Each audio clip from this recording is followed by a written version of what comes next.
Before we begin, make sure to smash that like button, subscribe to our channel, and click the notification bell for more amazing videos. Man finds trapped door in his home, has no idea what it really is.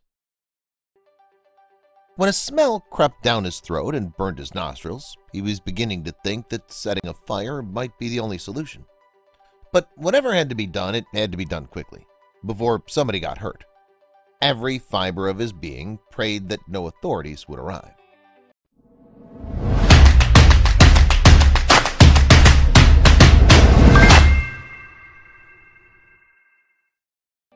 Well, everyone he knew wanted the 3-bedroom luxury condo in a gated community. Tom Markems wanted something very different. He'd always been drawn to a quieter life in the country. So naturally, when he saw that a cozy cottage in Ohio was listed for an absolute bargain, he just couldn't resist. But there was something about the house that he couldn't quite wrap his head around. The log cabin was situated on a vast 30-acre plot, and it was complete with an apple orchard and independent water source. It would take some work, but Tom could turn the cabin into a self-sustaining woodland paradise. But he couldn't shake the feeling that it all seemed a bit too good to be true. Why was it so cheap? After doing a little digging, Tom discovered that the previous owner of the house had lost his wife recently, and that he wanted to get rid of the property as quickly as possible so that he could move to Florida and retire. But Tom wasn't about to leave it at that. The first thing he had to do was check that the old building was structurally sound. There was also a strange access point in the middle of the kitchen floor, but that was just the beginning of what Tom found. For some strange reason, the trapdoor in the kitchen was nailed shut with dozens of thick nails. And even stranger, it was glued shut with some kind of industrial-strength adhesive. Tom called a repairman to come and take a look, and even he was dumbfounded. After a lot of cursing and peeving, they finally broke it open. Then they were hit with the smell. The smell coming from inside the door was enough to make them jump back and gag.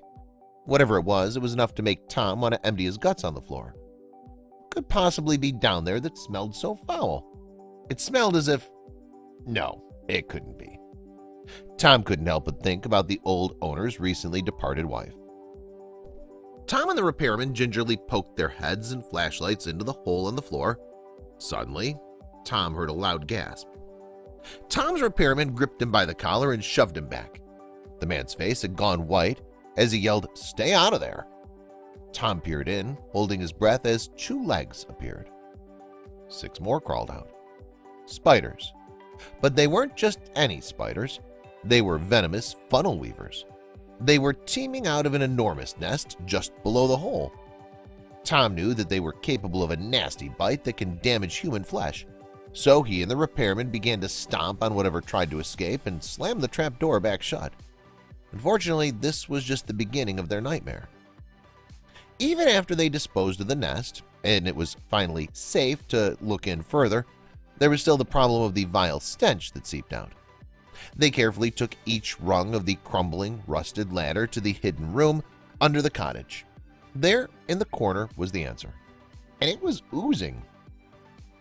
Long, ruddy tendrils grew along a cement enclosure, like a cistern or a rock bathtub. Inside was slick and gleaming with a suspicious rainbow sheen across the goopy mixture. It took everything for Tom not to be sick. It was disgusting. Then he saw something poking out of the nightmare mixture. It was a bone. The repairman sighed. "Stupid raccoons," he grumbled. For Tom, however, he was finally able to relax. It might have been the worst stench that had ever infiltrated his nose, but at least he didn't have to call the cops. But what was this hidden room for? It was like anything he'd ever seen before.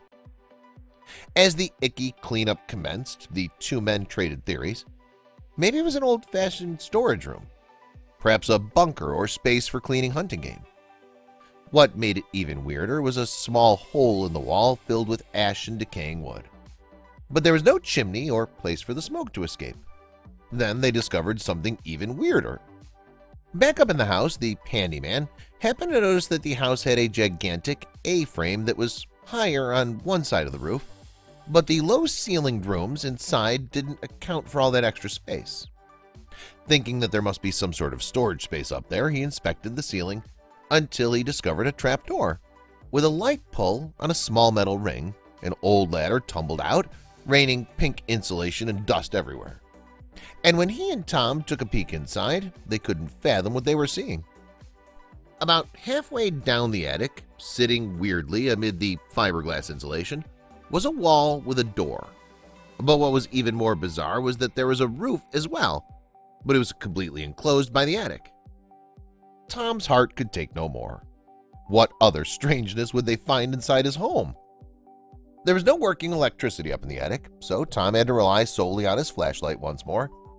With a smell of decades worth of dust in their nostrils, they carefully stepped onto the floor. The hairs on Tom's neck began to rise, and the heat and darkness hung over him like a cloak. What he'd found was straight out of a horror movie. Why hadn't the previous owner told him about any of this? And who lived here? They took one shaky step after the other to find out. Another thought niggled Tom in the back of his mind. Who still lived here? Kicking the door open gently with his foot, he was greeted with a sight in the beam of his flashlight that he will never forget.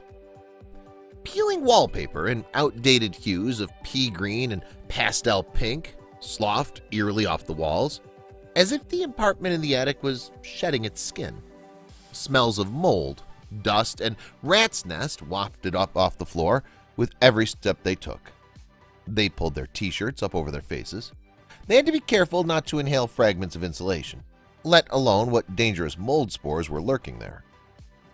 Tom and the handyman gathered that there were 3 rooms in the strange, self-contained apartment. No furniture remained except for an old cabinet. Other evidence that these rooms were living quarters were sparsely scattered throughout.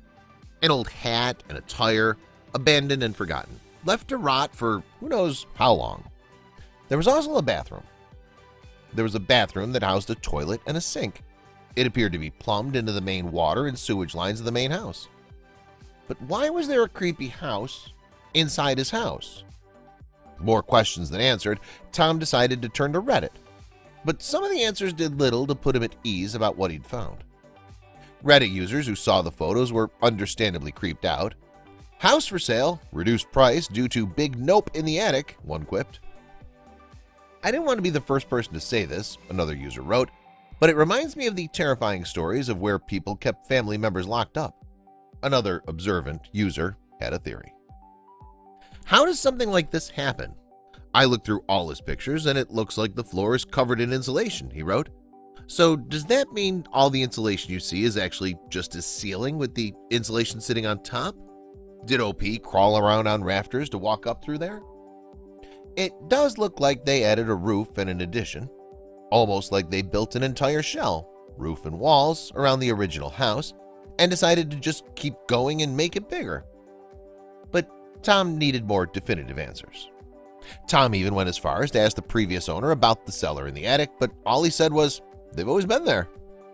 Strange rooms were beyond frustrating, but he was hopeful someone on the internet could enlighten him. The answers flooded in, but they ended up being more entertaining than useful. The subspace underneath the house was officially deemed the Hell Room, and Tom promised to keep everyone updated with his plans to convert it into something useful. A cold storage room for winter vegetables seemed like the winner, but there was one thing he needed to do first before a single potato went down there. Aside from bathing the entire space in spider-killing spray, he stocked up on bleach and other cleaning materials. If food was going to go down there, he had to get out the sticky layer of rotting roots and years of watery rust first. But what about the matter of the entire house inside the attic? Aside from the obvious creep factor, a few Reddit users suggested that Tom convert the space into something livable, his own personal speakeasy. It would be fun to fix it up. I'd have to see if the walls are moldy, and I'm sure all the plumbing and wiring needs to be redone, Tom wrote on Reddit. Please share this with your friends and family.